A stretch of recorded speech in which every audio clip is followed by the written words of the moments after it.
لا حول ولا قوة إلا بالله العلي العظيم. حسبنا الله ونعم الوكيل، نعم المولى ونعم النصير. أعوذ بالله من الشيطان الرجيم. بسم الله الرحمن الرحيم. الحمد لله الذي لا يبلغ مدحته القائلون ولا يحصي نعماءه العادون ولا يؤدي حقه المجتهدون.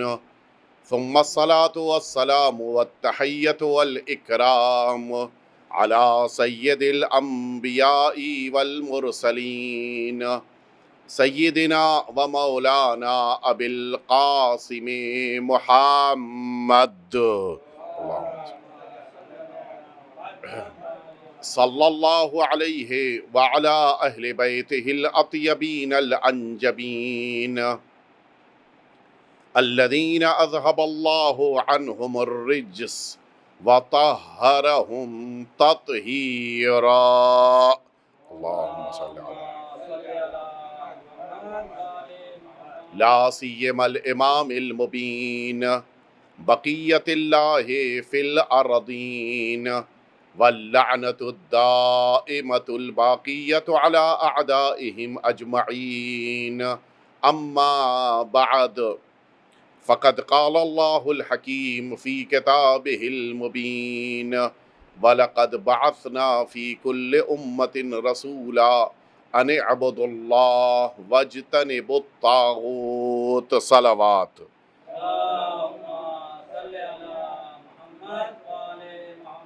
عزیزان محترم، کربلا اور انسان کامل کے عنوان کے تحت مسلسل آپ بیان کو سماعت فرما رہے ہیں، اور یہ بات مسلسل بیان کی جا رہی ہے کہ کربلا کی سب سے عظیم جو درسگاہ ہے وہ انسانوں کو کامل بنانا چاہتی ہے، اور اس کا یہ ارادہ ہے کہ اس درسگاہ سے نکلنے والا ہر انسان اپنی جگہ پر ایک مکمل اور کامل انسان بن کر نکلے۔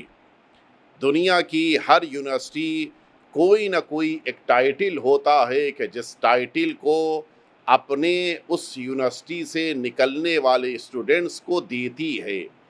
کوئی ڈاکٹریٹ کی ڈگری دیتی ہے، کوئی ماسٹرز کی ڈگری دیتی ہے، کوئی ڈی لٹ کی ڈگری دیتی ہے، سب الگ الگ ڈگریاں دیتی ہیں۔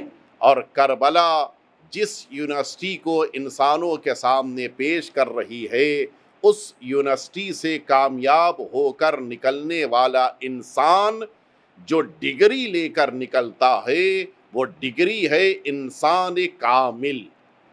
یعنی انسان جب کربلا کی درسگاہ سے باہر نکلے گا تو صرف انسان نہیں ہوگا بلکہ انسان کامل بن کر نکلے گا۔ صرف انسان نہیں ہوگا بلکہ مکمل انسان بن کر نکلے گا۔ اور یہی کربلا ہم سے چاہ رہی ہے کہ ہمارے قدم کمال کی طرف بڑھیں، ہماری ہر کوشش مکمل انسان بننے کے لیے ہونی چاہیے۔ اور آج اسی سلسلے کی وہ کڑی آپ کے سامنے عرض کرنی ہے اور وہ بات آپ کے سامنے پیش کرنی ہے کہ جو انسانی کمال میں وہ عظیم درجہ اور رتبہ رکھتی ہے کہ پھر اس سے بڑا کوئی کمال نہیں ہے۔ پھر سے میں متوجہ کرا دوں کہ اس کمال سے بڑا کوئی کمال دنیا میں نہیں ہے۔ یہ آخری انسان کی ڈگری ہے کہ جس ڈگری سے بلند کوئی ڈگری کا تصور نہیں پایا جاتا۔ دنیا میں بہت سی ڈگریز ہوتی ہیں لیکن لاسٹ کہنا مشکل ہوتا ہے۔ اسلام جس لاسٹ ڈگری کو پیش کر رہا ہے وہ وہی ہے کہ جسے آج میں آپ کے سامنے عرض کر رہا ہوں۔ اس سے بڑا کوئی کمال نہیں ہے، اس سے بڑی کوئی ڈگری نہیں ہے، اس سے بڑا کوئی رتبہ نہیں ہے، اور اس سے بڑا کوئی شرف نہیں ہے کہ جو انسانوں کو اس دنیا میں مل جائے۔ اب آپ سوچ رہے ہوں گے کہ وہ ہے کیا؟ نماز پڑھ لینا ہاں یقیناً انسان کے لیے بہترین عمل ہے، عزادار بن جانا انسان کے لیے بڑا محبوب عمل ہے، انسان کا اللہ کا بندہ بن جانا یقیناً انسان کے لیے بڑا ضروری درجہ ہے، لیکن یہ سارے درجے جا کر مکمل ہو جاتے ہیں اس ایک پوائنٹ پر، اس ایک درجے پر کہ جس درجے کے لیے اس عظیم شہزادی یعنی جناب صدیقہ طاہرہ حضرت فاطمۃ الزہرا صلوات اللہ وسلامہ علیہا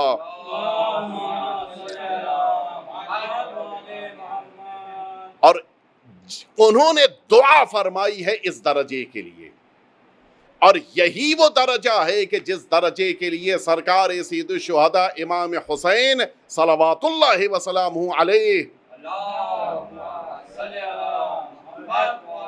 آپ نے بھی اسی درجے کے لیے اپنی دعاؤں کے موقع کے اوپر اللہ سے اس کو طلب کیا ہے۔ اب آپ ذرا سوچیں وہ آخری ڈگری، وہ آخری درجہ، وہ آخری رتبہ کیا ہے، کتنا عظیم رتبہ ہوگا کہ جس کے لیے شہزادی دعا کر رہی ہیں، کتنا عظیم رتبہ ہوگا کہ جس کے لیے آقا امام حسین دعا کر رہے ہیں۔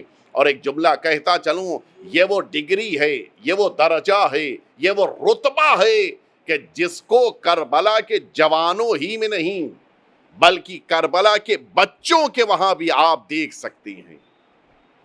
کتنا عظیم درجہ ہے۔ میدان کربلا کے یہ جو 72 شہداء کی تعداد بیان کی جاتی ہے کہ جن میں بزرگ ترین عمر کے جناب حبیب ابن مظاہر ہیں، کہ جن میں سب سے کم ترین عمر کے جناب علی اصغر ہیں، جو جذبہ اس درجے کے لیے جناب حبیب کے اندر ہے وہی درجہ پانے کا خیال اس ننھے سے علی اصغر کے اندر بھی ہے جو میدان کربلا کا سب سے ننھا مجاہد ہے۔ آپ سوچیں کتنا اہم درجہ ہوگا، کتنا اہم رتبہ ہوگا۔ وہ نوجوان ہوں، جوان ہوں، بوڑھے ہوں، بچے ہوں، سب کے دلوں میں یہ جذبہ پایا جاتا ہے کہ یہ درجہ ہمیں مل جائے، یہ رتبہ ہمیں مل جائے۔ اور اسی رتبے کو مجھے آپ کے سامنے عرض کرنا ہے کہ قرآن مجید نے اسی کے لیے اعلان کیا ہے کہ دیکھو وَلَا تَحْسَبَنَّ الَّذِينَ قُتِلُوا فِي سَبِيلِ اللَّهِ أَمْوَاتًا بَلْ أَحْيَاءٌ عِندَ رَبِّهِمْ يُرْزَقُونَ۔ اسی درجے کے لیے قرآن مجید نے یہ اعلان کیا ہے کہ دیکھو ہرگز گمان نہ کرنا ان لوگوں کے بارے میں جو اللہ کی راہ میں قتل کر دیے گئے ہیں، بلکہ وہ سب زندہ ہیں، وہ اور اپنے پروردگار کے پاس رزق پا رہے ہیں۔ اور فرمایا آپ نے اتنا اہم درجہ ہے کہ قرآن کہہ رہا ہے کہ اس درجے کو پا جانے والے کو مردہ نہ کہنا، موت کے نام سے انہیں یاد نہ کرنا، یہ نہ کہنا کہ وہ ختم ہو گئے، مر گئے، مٹ گئے، فنا، نہیں، ہرگز نہ کہنا۔ جس کو یہ رتبہ مل جاتا ہے وہ مرتا نہیں ہے، جس کو یہ رتبہ مل جاتا ہے وہ فنا نہیں ہوتا، جس کو یہ رتبہ مل جاتا ہے اس کا خاتمہ نہیں ہوتا۔ وہ درجہ ہے کیا؟ اسی درجے کے لیے قرآن مجید نے آگے بڑھ کر پھر اعلان کیا کہ وَلَا تَقُولُوا لِمَن يُقْتَلُ فِي سَبِيلِ اللَّهِ أَمْوَاتٌ بَلْ أَحْيَاءٌ وَلَكِنْ لَا تَشْعُرُونَ۔ دیکھو ہرگز ان لوگوں کو نہ کہنا کہ وہ مردہ ہیں جو اللہ کی راہ میں قتل کر دیے گئے، وہ زندہ ہیں، تم نہیں جانتے، وَلَكِنْ لَا تَشْعُرُونَ، تم سب نہیں جانتے۔ اور فرمایا آپ نے اچھا یہ دو الگ الگ باتیں کیوں قرآن مجید کی آئیں؟ وہاں پہ کیا کہا کہ گمان نہ کرنا کہ وہ مردہ ہیں، یہاں پر کیا کہا کہ کہنا نہیں کہ وہ مردہ ہیں۔ یعنی ایک تو یہ ہوتا ہے کہ انسان نے کہہ دیا، منع کر دے کہنا نہیں آج کے بعد، ہاں زبان پہ تمہارے آنا نہیں چاہیے، قرآن نے زبان پہ بھی پہرا لگا دیا کہ ان لوگوں کو مردہ نہ کہنا۔ آپ نے کہا اچھا ٹھیک ہے آج کے بعد میں کہوں گا نہیں لیکن سوچوں گا تو، قرآن نے کہا سوچنا بھی نہیں، ہاں وَلَا تَحْسَبَنَّ، تم ہرگز سوچنا بھی نہیں، گمان بھی نہ کرنا کہ وہ مردہ ہیں۔ یعنی نہ تمہاری زبان پر یہ فکر آئے، نہ تمہارے ذہن میں یہ فکر آئے کہ وہ افراد جو اللہ کی راہ میں قتل کر دیے گئے وہ مردہ ہیں۔ یہ دونوں آیتیں قرآن مجید کی اتنی اہمیت ہے، اس آخری درجے کی، اس آخری رتبے کی کہ جس کا میں ذکر آج آپ کے سامنے کرنا چاہ رہا ہوں۔ آپ توجہ تو فرمائے، اتنی اہمیت قرآن کی نگاہ میں کہ ان لوگوں کے بارے میں تمہارے ذہن میں فکر نہ پیدا ہونے پائے کہ ان کا خاتمہ ہو گیا ہے۔ وہ ہیں، باحیات ہیں۔ یہ آخر کون سا درجہ ہے؟ یہ آخر کون سا رتبہ ہے؟ یہ آخر کون سی ڈگری ہے؟ یہ آخر کون سا ایسا شرف ہے کہ جس کے لیے شہزادی دعا کریں، جس کے لیے امام حسین دعا کریں، جس کے لیے قرآن اعلان کرے کہ انہیں مردہ نہ سمجھا جائے؟ یہ شرف ہے، یہ رتبہ ہے، یہ درجہ ہے، یہ منزلت ہے اس انسان کی کہ جو اپنے کو اللہ کی راہ میں شہید کر دیتا ہے۔ شہادت ایک ایسا رتبہ ہے کہ جس کو سب سے عظیم رتبہ قرار دیا گیا ہے، اس سے بڑا انسانی کمال کسی شے میں نہیں مل سکتا، اس سے بڑی کوئی ایسی شے نہیں ہے کہ جو انسانوں کو مل سکے۔ میں عرض کروں، اسی لیے ابھی ماشاءاللہ سے مغربین کی نماز ہوئی ہے اور سب نے اللہ کی بارگاہ میں دعا کی ہوگی۔ آپ سے پوچھا جائے آپ نے کیا دعا کی، تو جو آپ نے دعا کی ہے وہ الگ ہے ان سے جو انہوں نے کی ہے۔ ان سے پوچھا جائے انہوں نے کیا دعا کی، تو وہ دعا الگ ہے جو انہوں نے کی ہے۔ ان سے پوچھا جائے آپ کی کیا دعا تھی، تو وہ ان کی دعا سے الگ ہے جو انہوں نے، سب کی الگ الگ دعائیں ہیں، دعا سب کی الگ ہے۔ اب کیسے پتا چلے کہ اس مرد مومن کی دعا زیادہ امپورٹنٹ ہے یا اس مرد مومن کی دعا زیادہ امپورٹنٹ ہے؟ بتائیں، کوئی ہے ہمارے پاس پیمانہ؟ ہمارے پاس کوئی پیمانہ ہے ہی نہیں۔ اچھا، یہ توجہ رہے، جس کے پاس جس زمانے میں جو مشکل ہوتی ہے وہی سب سے امپورٹنٹ دعا ہوتی ہے۔ بیٹا بیمار ہے، مولانا بقیہ ساری باتیں، بس یہ دعا کر دی کہ بچہ ٹھیک ہو جائے۔ ارے بھائی، میں آپ کے بزنس کے لیے دعا، ابھی ایک ہفتہ پہلے تو آپ کہتے تھے کہ بزنس کے لیے دعا کر دیجئے، آج کیا ہو گیا؟ کہ نہیں وہ سب باتیں چھوڑیے، آج بس بیٹے کے لیے دعا کر دیجئے۔ آج کیا ہو گیا؟ جو سب سے اہم مشکل ہوتی ہے وہ سب سے بڑی دعا ہوتی ہے۔ ایک دن اچانک مولانا صاحب دعا کر دیے، گھر چھوٹا ہے، بڑی مشکل ہو رہی ہے، کبھی ہم دعا کر دیتے ہیں آپ کو بیٹا مل جائے، کہ نہیں وہ سب دعائیں بعد میں، پہلے گھر کے لیے دعا کیجئے۔ کیوں؟ آج کل گھر کی مشکل ہے یا نہیں؟ جو جس زمانے کی سب سے بڑی مشکل ہوتی ہے وہی سب سے بڑی دعا بن جاتی ہے۔ یہ ہر شخص کا مزاج ہے، اسی لیے ہر سال شب قدر میں دعائیں بدلتی ہیں، ہے یا نہیں؟ ایک سال کوئی دعا بڑی امپورٹنٹ تھی، نیکسٹ ایئر کچھ اور دعا ہو گئی، نیکسٹ ٹو نیکسٹ ایئر کچھ اور، یہ ہر سال دعا بدل رہی ہے۔ ایک جیسی ہر سال تو دعا انسان اللہ کی بارگاہ میں نہیں پیش کرتا ہے، ہر سال کوئی نئی مشکل، جیسے اس سال ہے، اس سال مومنین کی زبان پر اپنے امام کے ظہور کی دعا کے بعد جو پہلی دعا ہے وہ کون سی دعا ہے؟ یہی وبا کے لیے دعا ہے، پہلی دعا وہی ہے، خدا را مجھے، میری زوجہ کو، میرے بچوں کو، میرے والدین کو، میرے گھر والوں کو، میرے بھائیوں کو، میری بہنوں کو ان سے بچا لی۔ یہ دعا سب کر رہے نہیں کر رہے، کیوں؟ سب سے بڑی دعا ہے۔ کوئی نہیں بتا سکتا کہ سب سے بڑی دعا کون سی ہے، کوئی نہیں بتا سکتا کہ سب سے امپورٹنٹ دعا کون سی ہے۔ اپنے حق میں، ہاں، قوم اور معاشرے کے حق میں تو ہم بیان کر سکتے، اپنے حق میں سب سے بڑی دعا کیا ہے کوئی نہیں بتا سکتا، لیکن وہ بتا سکتا ہے جن کا رشتہ اللہ کی بارگاہ سے جڑا ہوا ہے، جن کو زمین پہ رہتے ہوئے آسمانوں کی خبر ہے، وہ تو بتا سکتے ہیں۔ یہی مسجد پیغمبر ہے، حضور ختمی مرتبہ حضرت محمد مصطفیٰ، آپ تشریف فرما ہیں، اور ایک شخص اللہ کی بارگاہ میں ہاتھ کو اٹھا کر بڑی ہی مناجات کے انداز میں دعا کر رہا ہے۔ اچھا، بعض دعا کرنے والے جس کو آپ اپنی زبان میں کہ اتنے اسمارٹ ہوتے ہیں کہ واقعاً ان کی دعا کو سن کر رشک ہوتا ہے، دل خوش ہو جاتا ہے، باغ باغ ہو جاتا ہے، ہوتا ہے نا بعض لوگوں کی دعا سن کے دل بڑا خوش ہوتا ہے۔ یہ مرد مومن اللہ کی بارگاہ میں بیٹھا ہوا دعا کر رہا ہے کہ اللہم انی اسألک خیر ما تسأل، خدا را نہ میں تجھ سے اولاد کی دعا کر رہا ہوں، نہ گھر کے بڑھ جانے کی دعا کر رہا ہوں، نہ بزنس کی دعا کر رہا ہوں، نہ شادی کی دعا، کوئی دعا نہیں۔ کیا دعا کر رہا ہے سنیں گے آپ؟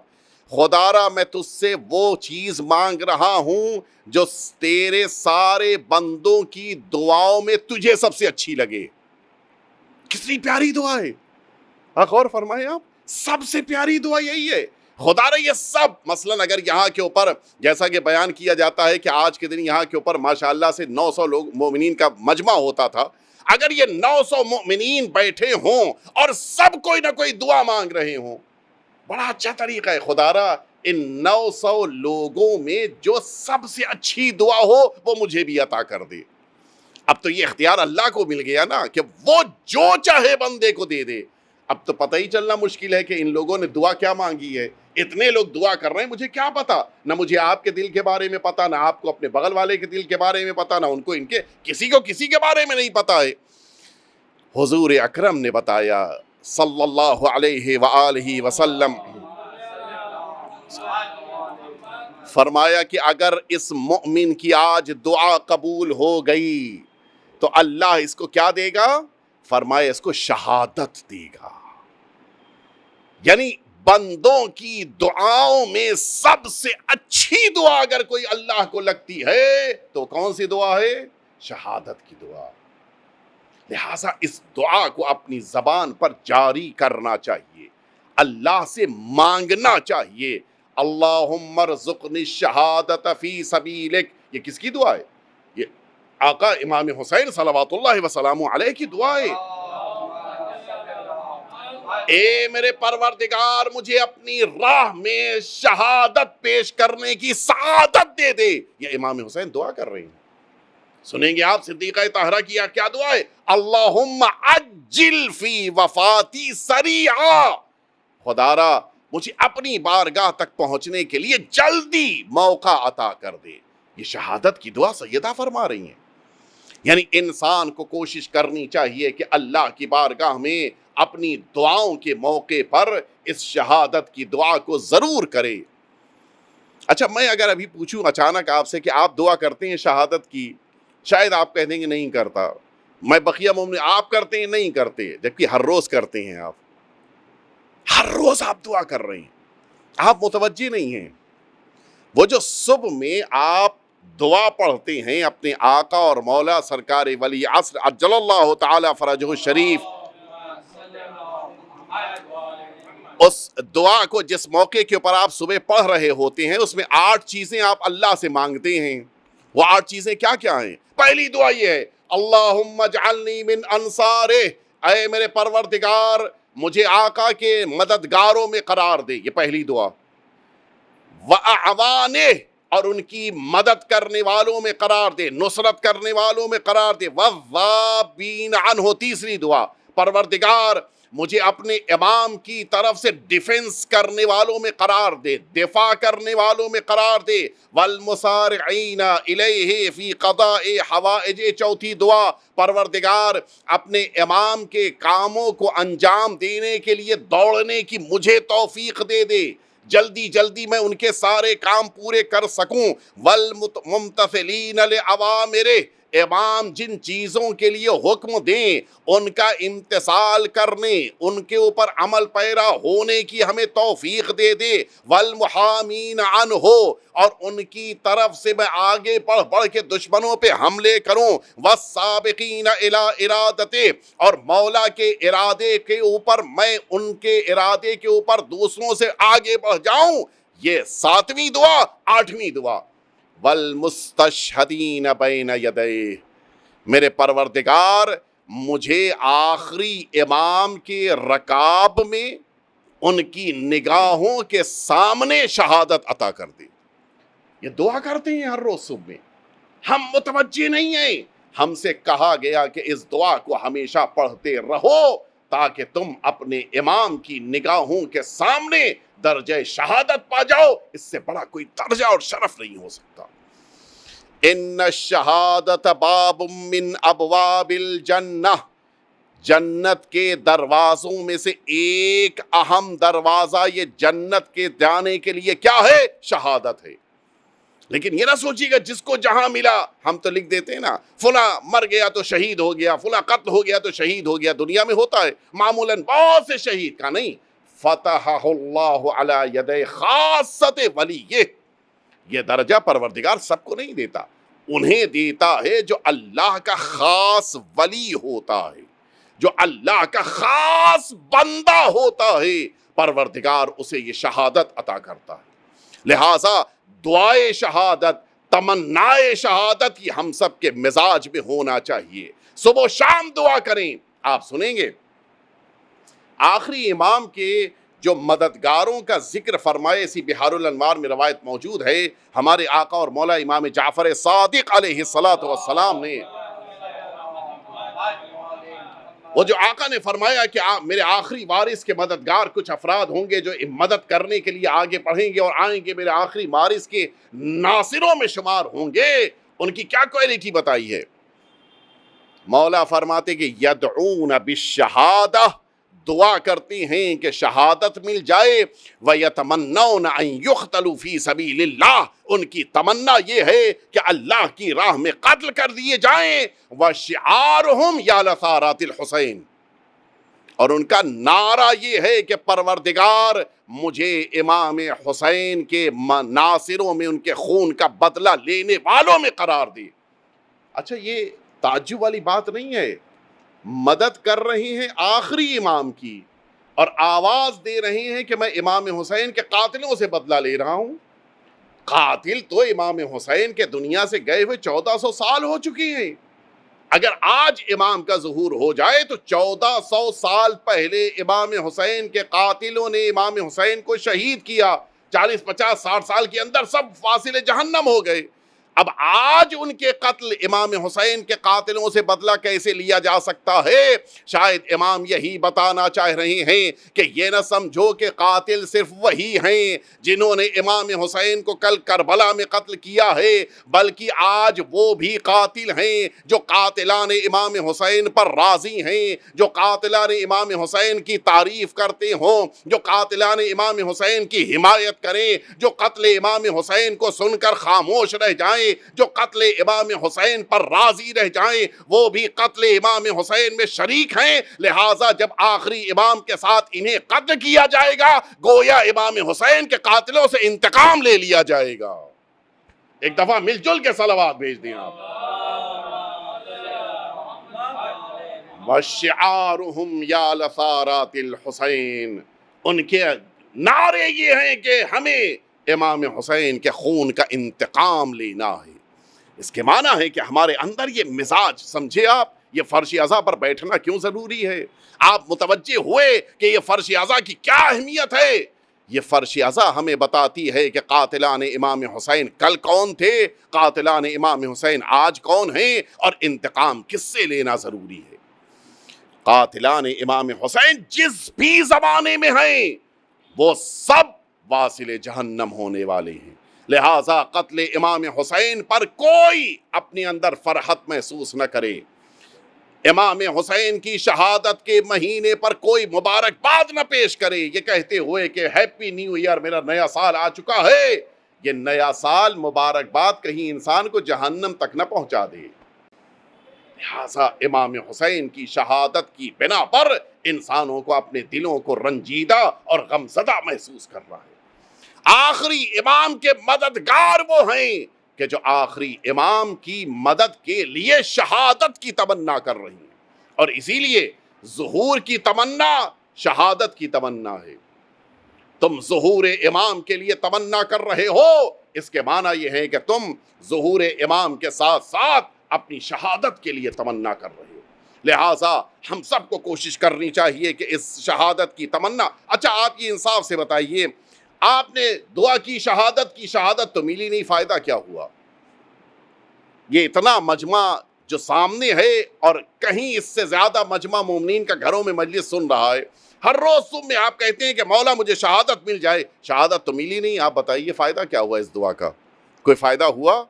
ہاں، اس دعا کا بھی فائدہ ہے، اس تمنا کا بھی فائدہ ہے. وہ فائدہ کیا ہے سنیں گے آپ. جنگ جمل ہو رہی ہے، نہج البلاغہ میں پورا واقعہ موجود ہے. سرکار امیر المؤمنین حضرت علی ابن ابی طالب علیہ السلام، ایک دفعہ اور صلوات بھیج دیں آپ حضرات.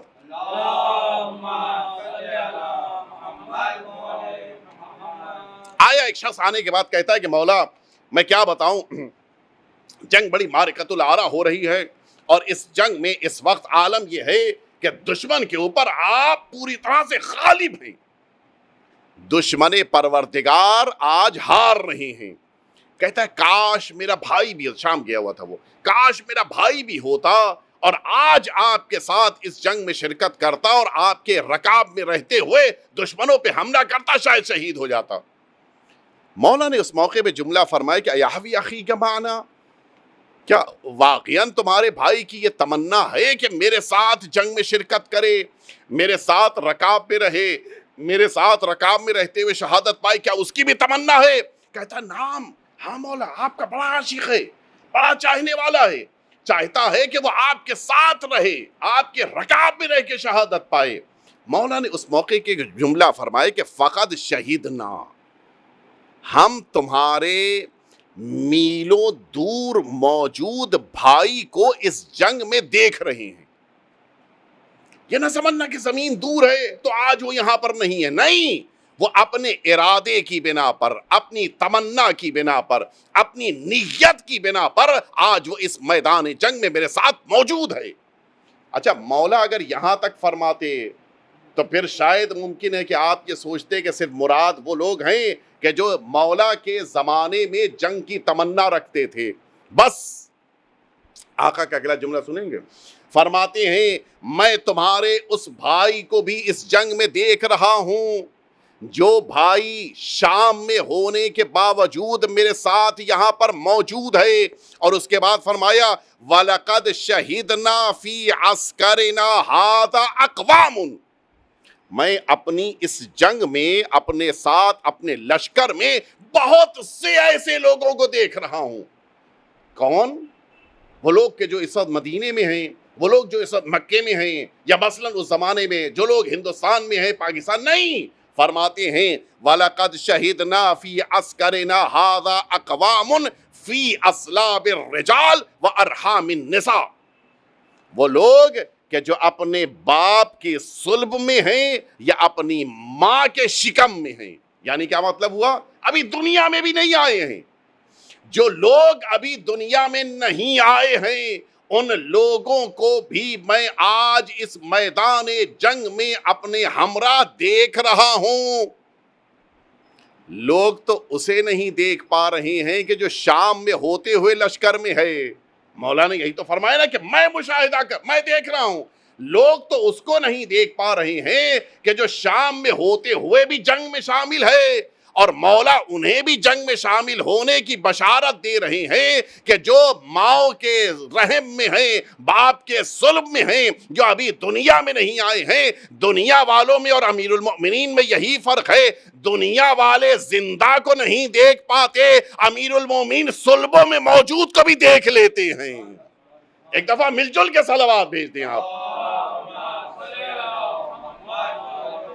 فرماتے ہیں وہ بعد میں آنے والے ہیں لیکن آج میں انہیں اپنی جنگ میں دیکھ رہا ہوں، میں ان کا مشاہدہ کر رہا ہوں، میں انہیں محسوس کر رہا ہوں۔ اس کے معنی کیا ہے؟ انسان اپنی تمناؤں کی بنا پر، انسان اپنی آرزوؤں کی بنا پر، انسان اپنے ارادے اور نیتوں کی بنا پر اس جگہ پر شریک ہو سکتا ہے کہ جس جگہ کے اوپر اس کو زمانے کی دوری کی بنا پر شرکت کا موقع نہیں مل پایا۔ اب آپ سمجھے کیوں آپ زیارت وارثہ میں جملہ آخر میں پڑھتے ہیں یا لیتنی کنتو معکم فافوز معکم، کاش ہم کربلا میں ہوتے تو اے اصحاب امام حسین آپ کی طرح سے ہم سب بھی اس شہادت کے درجے پر فائز ہو جاتے۔ لوگ کہتے ہیں کہ اس دعا کا آج کیا فائدہ، 14 صدیاں بیت چکی ہیں، تمہارے کہہ دینے سے کیا فائدہ ہوگا؟ ہمیں امیر المؤمنین کے جملے سے سہارا مل گیا۔ تمناؤں کی بنا پر انسان اہل بیت اطہار کے ساتھ شریک ہو سکتا ہے۔ تمنا ہونی چاہیے، آرزو ہونی چاہیے۔ یا لیتنی کنتو معکم فافوز معکم، ہم بھی آپ کے ساتھ شہادت پا کے اس فوز عظیم کو حاصل کر لیتے۔ یہ دعا کرنے کے لیے اسی لیے کہا گیا ہے انسان اپنی نیتوں کو بلند رکھے، ارادوں کو پاک صاف رکھے، آخری امام کے مددگاروں میں شامل ہونا ہے، ان کے ساتھ شہادت کی تمنا کرے، پروردگار اس کو یا شہادت دے گا یا شہادت کا درجہ اسے مل جائے گا۔ اسی لیے فرمایا کہ من ماتا علی حب آل محمد مات شہیدا، جو اہل بیت اطہار کی محبت کے ساتھ مر جائے اس کو شہادت ملتی ہے۔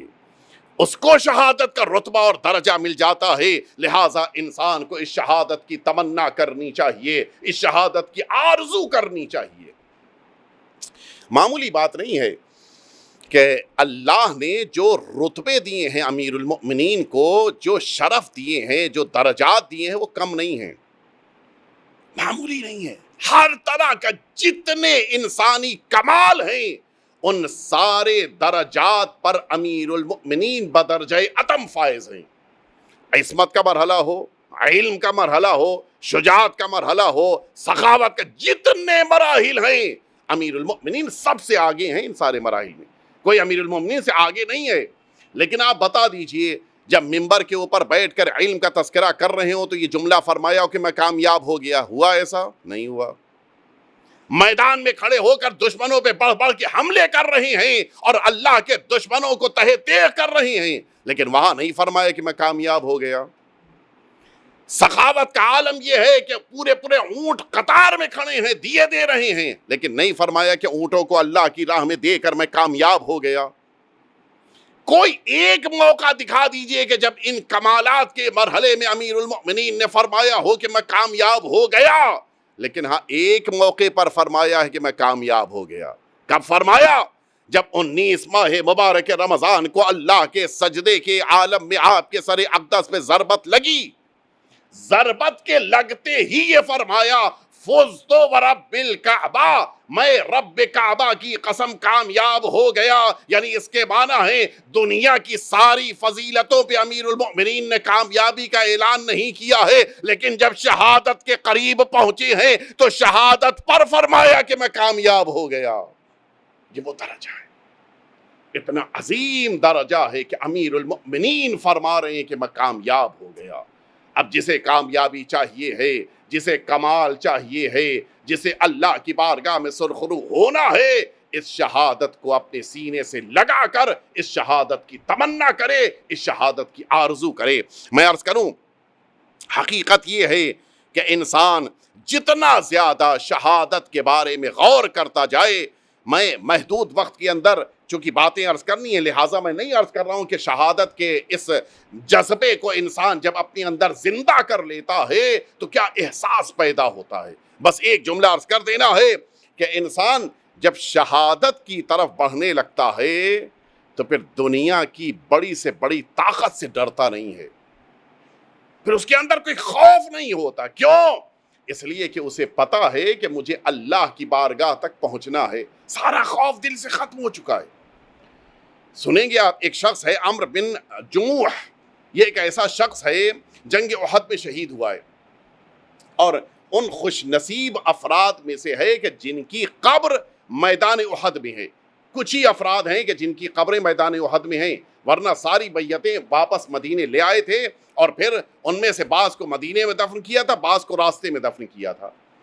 یہ ان لوگوں میں سے ہے عمرو بن جموح کہ جس کو میدان احد میں دفن ہونے کا موقع ملا. امیر حمزہ کو اس میدان میں شہادت کے بعد، شہید ہونے کے بعد دفن کیا گیا، اور انہی میں سے کچھ لوگوں میں یہ بھی ہے عمرو بن جموح. عمرو بن جموح کے ساتھ ہوا کیا تھا؟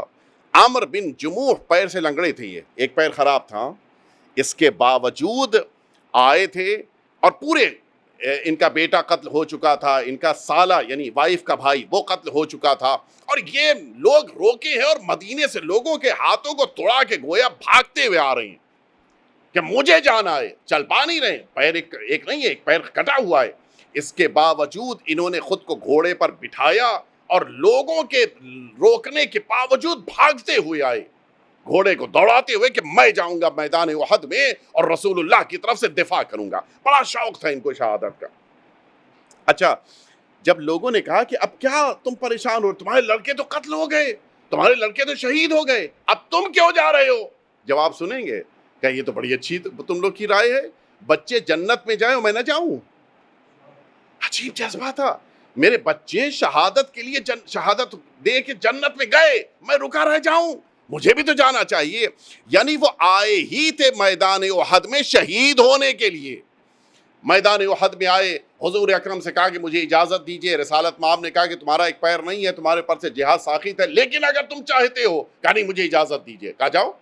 حضور اکرم نے اجازت دی، گئے، شہید ہو گئے۔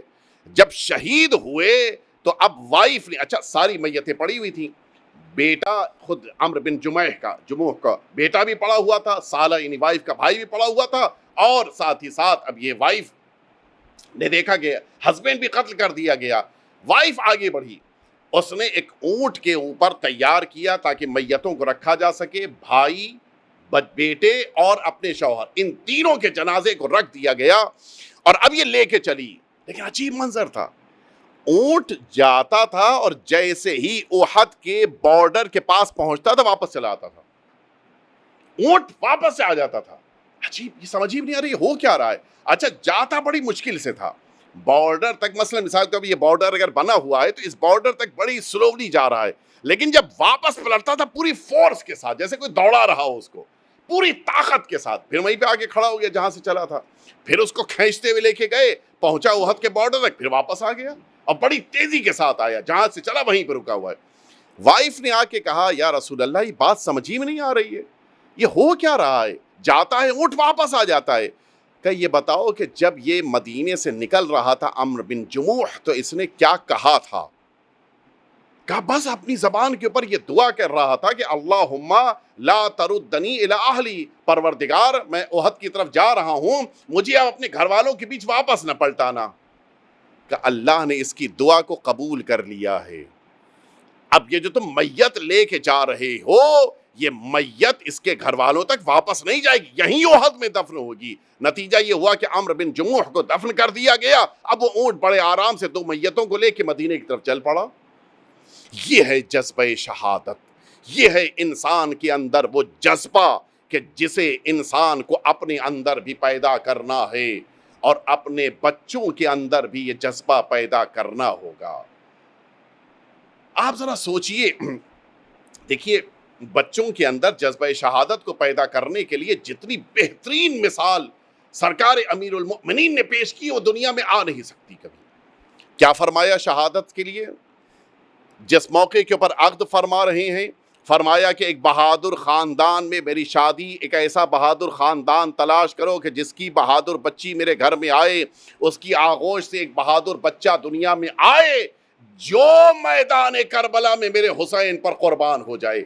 اور فرمایا آپ نے، اچھا یہاں تک تو بیٹا بھی دنیا میں آیا نہیں ہے، لوگوں کو خبر ہے بیٹا دنیا میں آ گیا، امیر المؤمنین نے اپنی آغوش میں لیا، اور آغوش میں لینے کے بعد اس بچے کے لیے جیسے ہی کان میں اذان کہی گریا شروع کر دیا۔ مولا بیٹا دنیا میں آیا ہے، لوگ خوش ہوتے ہیں، آپ رو رہے ہیں۔ فرمایا اس بچے کو دیکھ کر مجھے کربلا یاد آ گئی کہ یہ کربلا میں میرے حسین پہ قربان ہو جائے گا۔ بچپن ہی سے بار بار سرکار وفا کے کانوں میں یہی آواز آ رہی ہے کہ مجھے شہید ہونا ہے۔ یہ ہے تربیت۔ اور فرمایا آپ نے، بچپن سے کانوں میں اس آواز کا آنا بچوں کے ضروری ہے کہ تمہیں اپنے امام وقت پر قربان ہونا ہے۔ یہ اپنے بچوں کے ذہن میں اس بات کو ضرور قرار دیا جائے۔ اور پھر آئیے میں آپ کو لے کے چلوں، میں اس آخری مرحلے تک آپ کو لے کے آ گیا۔ میں بہت سارے اوقات بھائیوں کو جب دیکھتا ہوں تو بھائیوں کی محبت کو دیکھ کے میرا دل خوش ہوتا ہے، خاص طور سے یہ 2 برادران، دل خوش ہوتا ہے کہ اللہ نے بھائیوں کے دل میں جو محبت رکھی وہ بہت بڑی نعمت ہے۔ اب میں پوچھنا چاہتا ہوں کہ اگر بڑا بھائی، اللہ عمر دے، حیات دے، لمبی زندگی دے، میں صرف ایک سوال پوچھ رہا ہوں ورنہ کوئی اور منشا نہیں ہے، بڑے بھائی کو اگر پروردگار کی طرف سے یہ خبر مل گئی کہ بس اب کچھ ہی دنوں کے بعد مجھے دنیا سے خدا نہ کرے جانا ہے، اب یہ بڑا بھائی جس کو چھوٹے بھائی سے بڑی محبت ہے، بڑا انس ہے، ہاں بڑا بھائی دشمنی نہ کیجیے گا، صرف مثال دے رہا ہوں، بڑی محبت ہے، بڑا بھائی اگر اپنے وصیتیں کرے گا تو کس سے وصیت کرے گا؟ جس سے محبت ہے، چھوٹے بھائی سے وصیت کرے گا۔ دیکھو میرے بچے چھوٹے ہیں، بچوں کا خیال رکھنا، دیکھو ان کے درمیان تم محبت کے ساتھ سلوک کرنا، یہ ساری وصیتیں چھوٹے بھائی سے ہوں گی۔ اچھا خاص طور سے وہ موقع کہ جب اس اپنے بچے کو چھوٹے بھائی پہ قربان کرنا ہو، اب تو وصیت ڈائریکٹ بھائی سے ہونی چاہیے کہ دیکھو جب کبھی مشکل آئے میری اولاد تمہارے لیے حاضر ہے، تم بالکل نہ سوچنا، تم میری اولاد کو اپنی اولاد سمجھ کے قربان کر دینا. یہ کہنا تھا نہیں کہنا تھا؟ سن 50 ہجری میں بڑے بھائی نے شہادت سے پہلے اپنے چھوٹے بھائی سے وصیت کرنے کے بجائے اپنے بیٹے کے بازو پر ایک تعویذ باندھی. ہونا کیا چاہیے تھا؟ بڑا آسان تھا. بھائی یہ میرا قاسم، اس وقت جناب قاسم کی عمر 4 سال کی تھی، بھائی میرا قاسم چھوٹا ہے، 4 سال کا ہے، یہ جب 14 سال کا ہو جائے گا. اچھا، امام حسن کو پوری خبر ہے کہ امام حسین کو شہید ہونا ہے، اسی لیے شہادت کے موقع کے اوپر امام حسن نے یہ جملہ فرمایا تھا کہ لا یوم کا یوم کا یا ابا عبداللہ، اے بھیا حسین تمہارے جیسا دن تو کسی پہ آنے ہی والا نہیں ہے، سب سے زیادہ مصیبتیں تم پہ آنے والی ہیں. ساری تفصیل پتہ ہے، ساری باتیں خبر معلوم ہیں، اور پھر بھی اس کے باوجود اپنے بھائی سے یہ کہنے کے بجائے کہ بھیا میرا قاسم 4 سال کا ہے، جب 14 سال کا ہو جائے تمہاری کربلا کا وقت آ جائے گا، میرے بچے کو اپنے اوپر قربان کر لینا، بات ختم ہو جاتی. کیا ضرورت تھی کہ اپنے بچے کے ہاتھ پر امام ضامن کی شکل میں تعویذ باندھا جائے اور یہ جملہ لکھا جائے کہ بنی ادرک عمک الحسین، یہی ایک جملہ لکھا تھا، بیٹا خود کو حسین پہ قربان کر دو. کیا ضرورت تھی اپنے بچے سے، اپنے بیٹے سے کہنے کی؟ کیا اگر امام حسین سے کہہ دیتے تو بات نہ پوری ہوتی؟ یقیناً وہی ہوتا جو کربلا میں امام حسین نے وصیت نامے کو پڑھ کر کیا، وہی ہوتا، اس میں کوئی فرق نہیں آتا. اگر اپنے بھائی سے وصیت کرتے تب بھی وہی ہوتا جو اپنے بیٹے کے ہاتھوں پر باندھنے کے بعد ہوا. لیکن امام نے کیوں اپنے بیٹے کے بازو پر باندھا، اپنے بھائی سے وصیت نہیں کی؟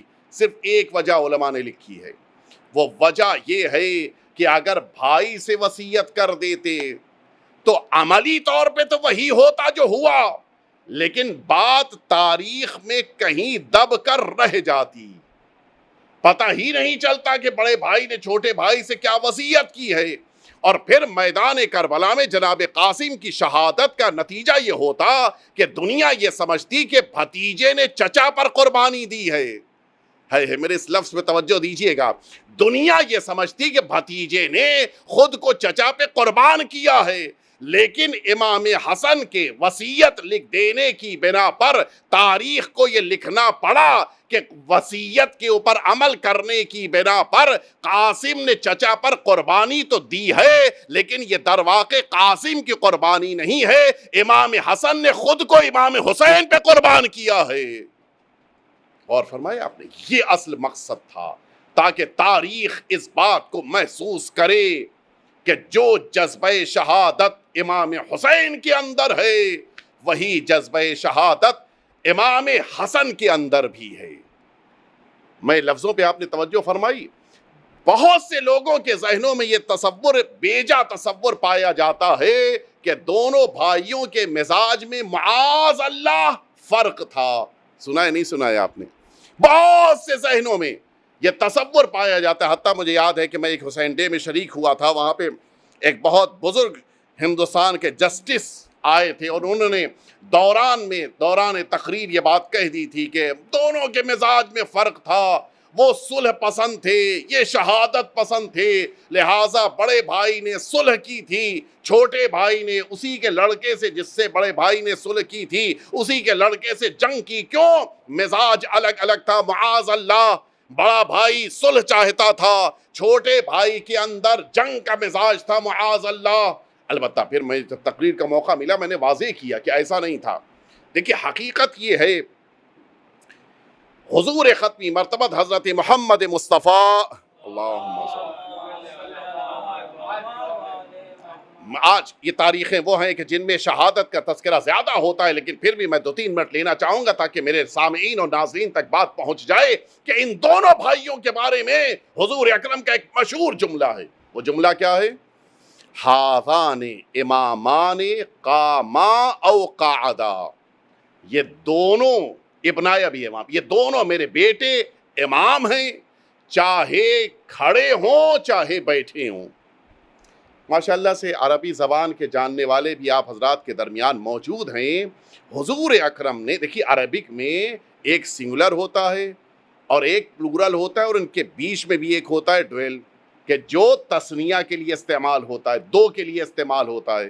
حضور اکرم نے قامہ صرف فتحے کے ساتھ نہیں فرمایا، قامہ الف کے ساتھ فرمایا ہے، یہ تثنیہ ہے، یہ دو کے لیے آتا ہے۔ قعدہ یہ فتحے کے ساتھ نہیں ہے، یہ الف کے ساتھ ہے، قعدہ یعنی یہ دونوں بیٹھے ہوں۔ ترجمہ کیا ہوگا؟ یہ دونوں میرے بیٹے امام ہیں، چاہے دونوں بیٹھے ہوں یا دونوں کھڑے ہوں۔ تو اگر یہی بات ہے تو آئیے میں آپ کو تاریخ کے دامن میں لے کر چلوں کہ جس موقع پر صلح ہو رہی تھی، امام حسن علیہ السلام صلح کے لیے مشہور ہیں، جب صلح ہو رہی تھی، اس صلح نامے پر صلح کرنے سے پہلے امام حسن نے اپنے چھوٹے بھائی سے مشورہ کیا ہے۔ کیوں مشورہ کیا ہے؟ اگر مزاج میں جنگ تھی تو کیا کہنا چاہیے تھا چھوٹے بھائی کو؟ نہیں، آپ جنگ کیجئے، آپ لڑیے، تلوار نکالیے، صلح نہیں کرنی ہے، یہی تو ہونا چاہیے تھا۔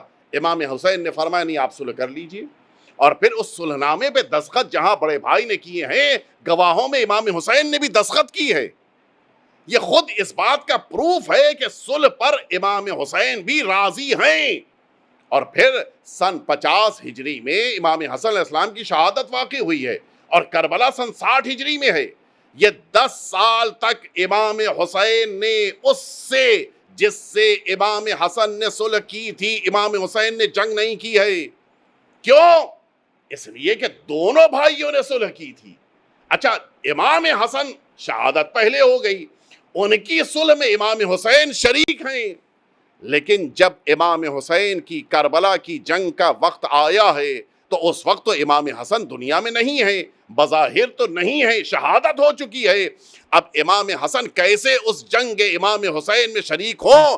کہا میں انتظام کرتا ہوں، میں اپنے بیٹے کے بازو پر ایسی وصیت لکھ کر جاؤں گا تاکہ دنیا کو پتا چلے کہ جس طرح سے امام حسین کی رگوں میں شجاعت علوی کا خون ہے، اسی طرح سے امام حسن کی رگوں میں بھی شجاعت علوی کا خون ہے، اور جب جنگ کا موقع آ جائے تو پھر کوئی یہ نہ سمجھے کہ معاذ اللہ امام حسن امام حسین سے الگ ہیں۔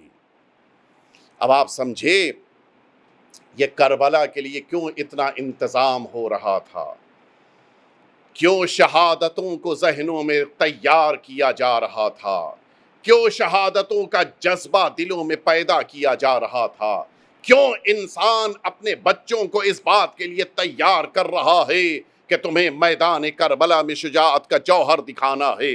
آپ سنیں گے انسان، بات آ گئی البتہ آج کے میرے موضوع سے متعلق ہے، جبکہ مصائب سے متعلق نہیں ہے، لیکن پھر بھی سن لیجئے آپ۔ جس موقع کے اوپر جناب علی اکبر نے اپنے بابا سے گفتگو کی، وہ انشاءاللہ شہادت کے موقع پہ آئے گا، اس موقع کے اوپر جناب علی اکبر نے فرمایا تھا کہ اذن لا نبالی بالموت، میں موت سے نہیں ڈرتا، بالکل کوئی خوف نہیں ہے۔ جناب عباس نے جس موقع کے اوپر انشاءاللہ بات آئے گی، جس موقع کے اوپر خطبہ دیا تھا مکہ معظمہ میں، اس میں فرمایا تھا کہ تخوفون قوما یلعبوا بالموت فی الطفولیہ فکیف کان بالرجولیہ، اس موت کو تم، ان لوگوں کو تم موت سے ڈراتے ہو جو بچپن سے موت سے کھیلنے کے عادی ہیں، ان کے بارے میں سوچو کہ عالم شباب میں ان کا کیا حال ہوگا۔ یہ جناب عباس نے فرمایا تھا۔ اور ایک اور شہزادہ ہے کہ جس نے میدان کربلا میں اپنے چچا سے فرمایا تھا کہ احلا من العسل، موت شہد سے زیادہ شیریں ہے۔ اور فرمایا آپ نے جناب عباس کی عمر 32 سال، جناب علی اکبر کی عمر 18 سال، جناب قاسم کی عمر 14 سال، سب سے زیادہ ننھا علی اصغر ہے اس میدان کربلا میں۔ یہ بچہ کیسے بتائے کہ مجھے بھی موت سے ڈر نہیں لگتا؟ اس بچے نے آخری لمحات میں مسکرا کر یہ آواز دی کہ میرے پاس زبان تو نہیں ہے لیکن میرے پاس ہونٹ موجود ہیں، میں مسکرا کر دنیا کو یہ پیغام دوں گا کہ علی کے اولاد میں کوئی ایسا نہیں ہے کہ جو شہادت سے ڈرتا ہو۔ اولاد امیر المؤمنین کا یہ جذبہ ہے۔ اور اب آپ سنیں گے امام حسن کا یہ لاڈلا ہے کہ جس موقع کے اوپر محضر شہادت کو بیان کیا جا رہا ہے، شہادت کا جذبہ دیکھیں، قاسم کے جسم کے اندر جو دل دھڑک رہا ہے اس میں شہادت کا احساس اتنا زیادہ ہے کہ جس موقع کے اوپر محضر شہادت کو امام حسین نے پڑھا، قاسم کھڑے ہوئے سن رہے ہیں، سب کا تذکرہ ہے، میرے چچا کا تذکرہ، عباس کا تذکرہ، میرے علی اکبر کا تذکرہ، سب کا ذکر ہے، لیکن میرا نام نہیں آیا۔ کہتے ہیں اے چچا کیا مجھے کل شہادت نہیں ملے گی؟ امام حسین نے فرمایا کہ اے بیٹا، یا بنی کیف عندک الموت، بتاؤ تمہارے نزدیک موت کیسی ہے؟ فرماتے اے چچا احلا من العسال، میرے لیے شہد سے زیادہ شیریں ہے۔ جواب سن سکیں گے آپ؟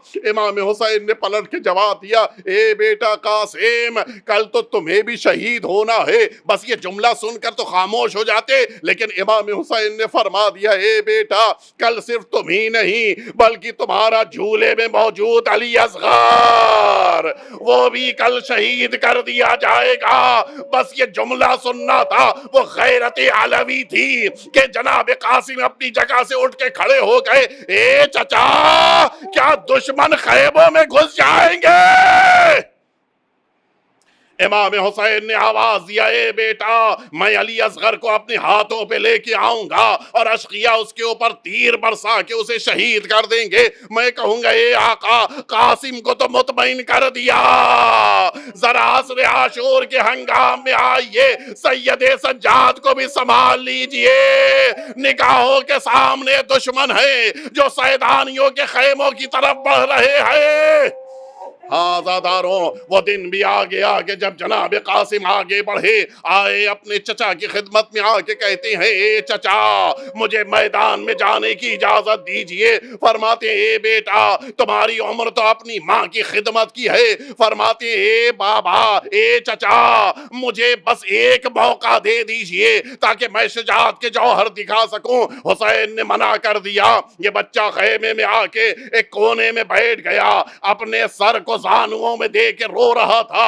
اچانک ہاتھ اب جو بازو تک پہنچا، بازو بند کو دیکھا، یاد آ گیا بابا نے شہادت سے پہلے یہ بازو بند میرے ہاتھوں پہ باندھا تھا۔ آئے اس بازو بند کو کھولا، جملہ لکھا تھا، بنی قاسم ادرک عمک الحسین، اے بیٹا قاسم خود کو اپنے چچا پہ قربان کر دینا۔ دوڑتے ہوئے آئے، اس خط کو لے کے آئے، اپنے چچا کے سامنے پیش کر دیا۔ اے چچا اب تو مجھے میدان میں جانے کی اجازت دیجئے گا۔ حسین نے خط کو چوما، اپنی آنکھوں میں رکھا۔ اے بیٹا قاسم تم یہ خط لے کے نہیں آئے ہو، اپنی موت کا پروانہ لے کے آئے ہو۔ قاسم کو اجازت ملی، بڑے خوشی خوشی میدان کربلا کی طرف چلے۔ مجھے پورا مقتل نہیں پڑھنا ہے، لیکن اتنا ضرور لکھنا ہے کہ ارزق شامی کے لڑکوں کو جب قتل کیا، یہ خود آگے بڑھا، جناب قاسم پہ بڑھ بڑھ کے حملے کر رہا تھا۔ یہ 14 سال کا نونہال، یہ 14 سال کا بچہ کتنی جنگ کرتا، اب جو ذوالجناح سے زمین کربلا پہ آیا، آواز دیتا ہے چچا اپنے قاسم کی خبر لیجئے۔ ادھر امام حسین نے جب یہ جملہ سنا، میدان کربلا کی طرف ٹوٹ پڑے۔ عزاداروں مقتل کی لفظیں ہیں، ایسا لگ رہا تھا کہ حسین نے دشمنوں پہ حملہ کر دیا ہے، اب جو فوجوں نے بھاگنا شروع کیا۔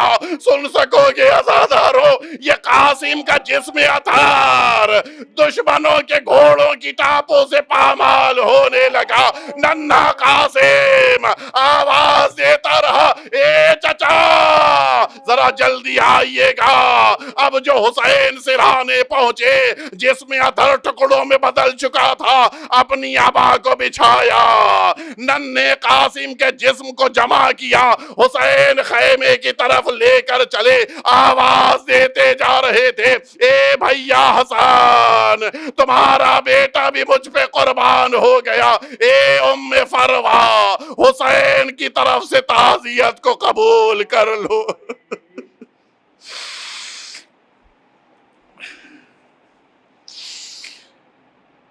الا لعنت اللہ علی القوم الظالمین وسیعلم الذین ظلموا ای منقلب ینقلبون۔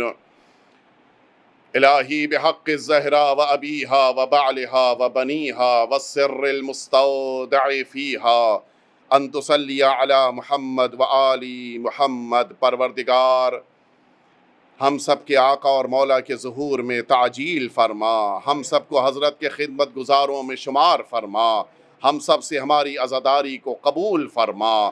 ربنا تقبل منا انک انت السمیع العلیم۔ ماتم حسین۔